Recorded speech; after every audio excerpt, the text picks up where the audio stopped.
Hi, my name's Linsdau. I'm a polar explorer and professional adventurer.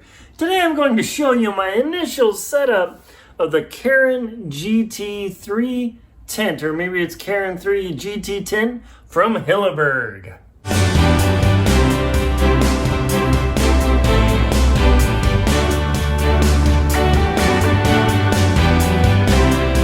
Keron 3 GT tent. I've purchased this tent for my expedition across the Greenland ice cap.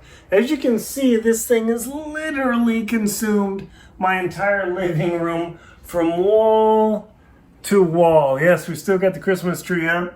And I mean, this thing is huge. Now, this tent is for 3 people, and it looks massive, but my teammate Terry Williams and I have decided to go with a GT model than regular, and then just the regular vestibule style, simply because we're going to be cooking and melting snow for hours on end, and we wanted a location in which to do that. The vestibule's okay, and I know that the tent manufacturer Hilleberg says do not use the stove in the tent, but when it's raging 60-mile-an-hour winds outside, you don't really have a choice. So there you are, don't use your stove in a tent. You've been warned.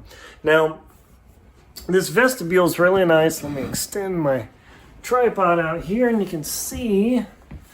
Oh yeah, check that out. I'll do a much more complete review, but the reason I'm doing this test inside instead of outside, as you can see, maybe it's raining cats and dogs, and I don't want to get my brand new tent wet. Now as I come in here, the vestibule is quite substantial. I can sit in this with my butt on the seat on the floor, and I've got 6-8 inches above my head. That's really nice. The interior of the tent, it actually has a floating tent design. That's one thing that's interesting about the Hilleberg tunnel tents, is the tent design actually floats inside of the fly. The actual tent, I don't know what the technicalities are, but the actual tent is actually the outer shell, and then the living space floats here on these straps all the way down. Now, as you get inside this Keron GT3, it's going to be a little dark and off-colored. The tent is red and yellow, and I am 6 feet tall. And what I will do is I will lay down, and you can see my feet. I'll put my feet right at the wall here. All right, and then spin around.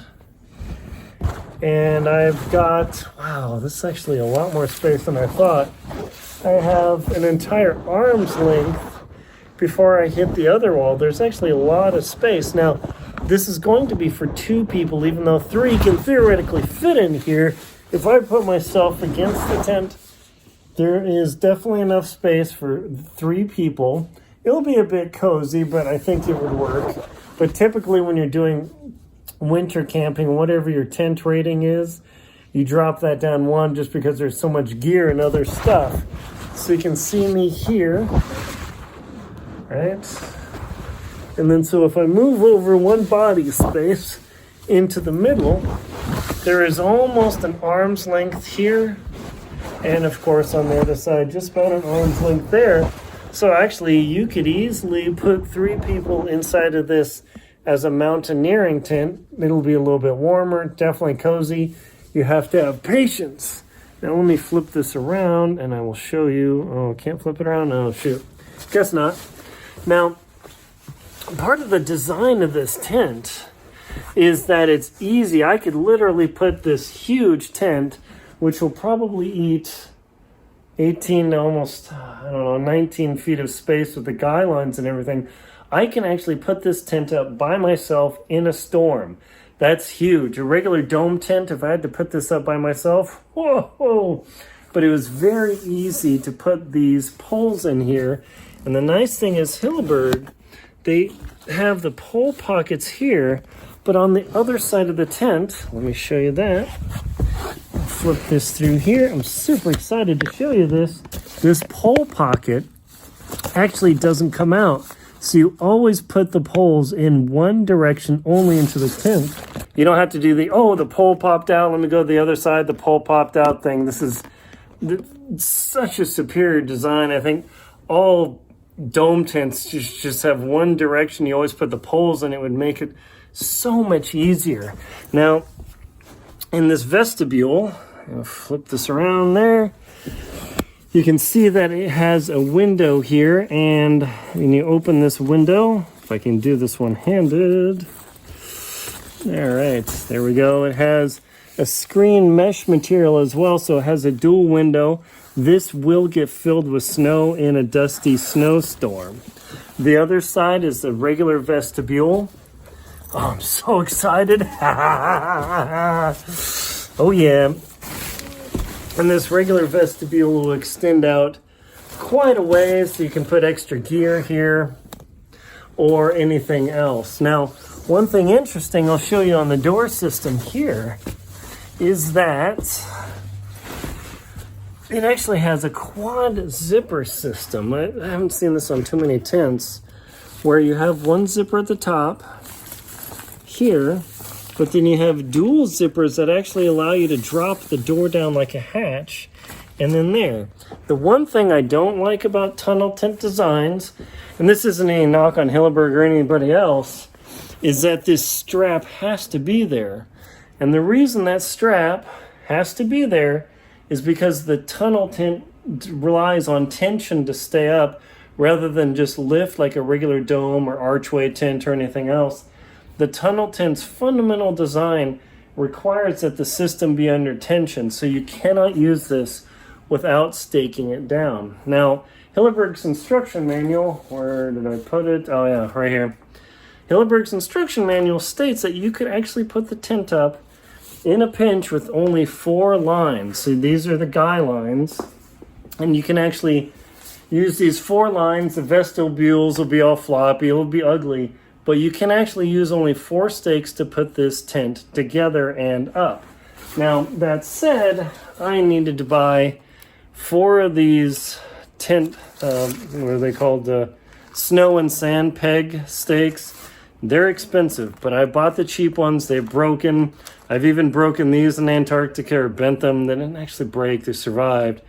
And they're big enough to where they can be used for Dead Man too, so that I'll have to do another video for the Dead Man design, but that's pretty nice. The basic tent does come with these tiny little stakes, and in dirt, it's no big deal, but these stakes here, these Hilleberg tri-stakes, are very effective, and they hold this tent up. Now note, this tent requires up to 22 tent pegs if you need to fully stake it out, but a minimum of 1, 2, 3, 4, 5, so 10. You need about 10 pegs to really put this tent out and take full advantage of the vestibule. And that's why this tent comes with a lot of tent pegs, but I had to purchase 4 of these bags to make that all happen. Now let me close the door here. And let me close the door here. Hopefully I'll cut that off. But this design is really slick because you can actually use the door as a hatch. This is pretty slick. All right.